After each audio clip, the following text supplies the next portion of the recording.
Hello and welcome back to this channel. In this video, we are discussing a very important poem by Bapurao Jagtap titled This Country is Broken. So, without wasting any time, let us start line by line explanation of this poem. So, the first line goes like this. This country is broken into 1,000 pieces, its cities, religion, its castes. In the first or the opening line of the poem, we see that the poet starts off by asserting that there is no oneness in the country, as people are divided into thousands of pieces based on their geographical locations, religions, and castes.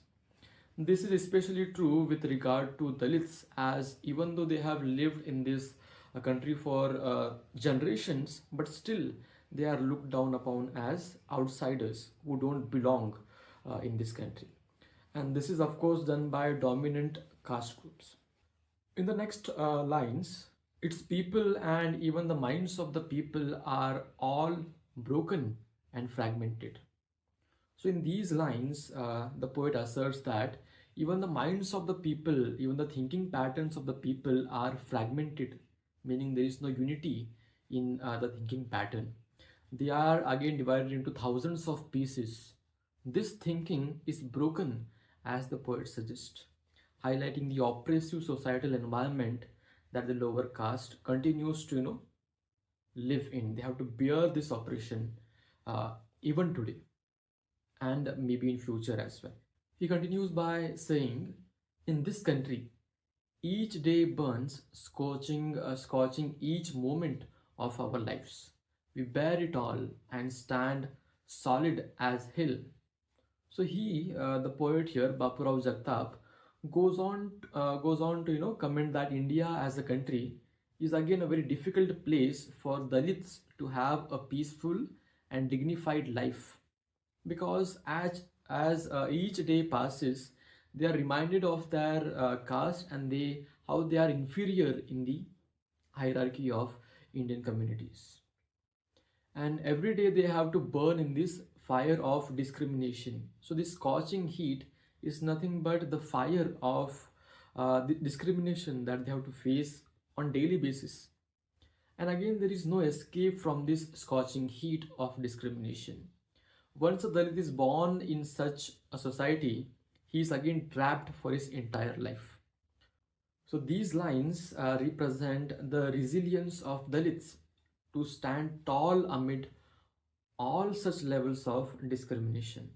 In moments where the Dalits are subjected to bear inhuman treatments from various societal forces, the Dalits bear it all. They tolerate all such things. And this shows us the insane amount of tolerance that the Dalit people have. The next lines go like this: in our life that we do not accept. So again, you have to observe these lines. In these two lines, if you observe the pronouns our and we, they represent a very distinctive quality about Dalit literature, wherein individual poets voice the expression of the entire Dalit community. In other words, when Bapurao Jagtap is talking about some struggle in his poem, it is not only his struggle, it is the struggle of the entire Dalit community, as their experiences are uniformly oppressive all across the country. So, no matter where you are living, if you are a Dalit, you must be facing discrimination because the entire country thinks in a similar way. The next lines: brother, our screams are only an attempt to write the chronicle of this country. So, in these lines, the poem takes a shift and talks about the rising momentum of Dalit movement, where people are finally voicing out the centuries of struggle they have faced. But while doing so, the poet also makes it clear that these screams here can refer to the physical protest and the protest through writing from the Dalits. So the screams can represent two things here: the physical presence of Dalits, their screams, their protest, and the protest through writing, where they criticize such practices in the society. So the poet makes it quite clear that these screams are not targeted to one particular individual. Not one person is targeted through these screams, Rather, they are just an attempt to register the history of this country, which has been, of course, not so jolly for the Dalits. So, by this protest, by these screams, they just want to register that the history has not been kind to Dalit people, because historically we have seen how these people have been oppressed, and that's why earlier there was no one to talk about these things. But now, since these people have started to write their own experiences, and now they want to register what all has happened with them, because now finally they have the means to voice their sufferings, to write about their lived experience. In the next lines, the poet says, this naked country with its heartless religion. So, in these lines, the poet marks a stark critique of the country and its heartless religion. The possible reasons why the poet calls this religion heartless is due to the exclusivity that Hinduism provides to some particular communities, which are again considered to be more superior than the Dalits.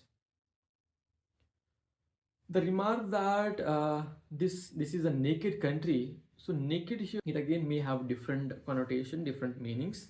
The poet calls it naked as now it stands exposed in front of the world, as Dalits have now started to speak out for themselves and voice the atrocities which they have faced. So earlier Dalits were not speaking about their struggles, so all was hidden.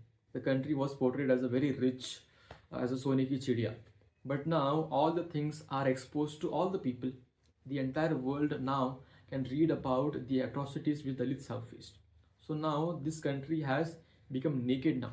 There is no blanket to hide the atrocities which Dalits have faced. So that's why the country has nothing to hide now. It can't hide the atrocities, the oppression which Dalits have faced. So that's why he calls it a naked country. So the next lines again are quite important. He says, the people here rejoice in their black laws and deny that we were ever born. So these powerful lines comment on how people here take advantage of unsaid laws about the hierarchies in the social structure, wherein some castes or communities are considered more dignified or more respectful than others. This can again also relate to the fact that people belonging to lower caste were not allowed to enter into places which have some religious significance, temples and all such things. And while enjoying these privileges, the people from the dominant communities do not even consider that the Dalit people exist. This shows us how insignificant the lives of Dalits are in the eyes of dominant communities. They, of course, enjoy their privileges and advantages, but while doing that, they don't even consider that there is a section who is devoid, who is not enjoying any facilities. They don't even consider that Dalits exist in this society. So now we have reached the final stanza, and perhaps the most important stanza from this entire poem. Uh, Bapurao Jagtap, he says, let us go to some country, brother. He's saying he's inviting his fellow Dalit people to join him to some other country, where while you live, you will have a roof above your head, and where, when you die, there will be at least a cemetery to receive you. So, what does this mean?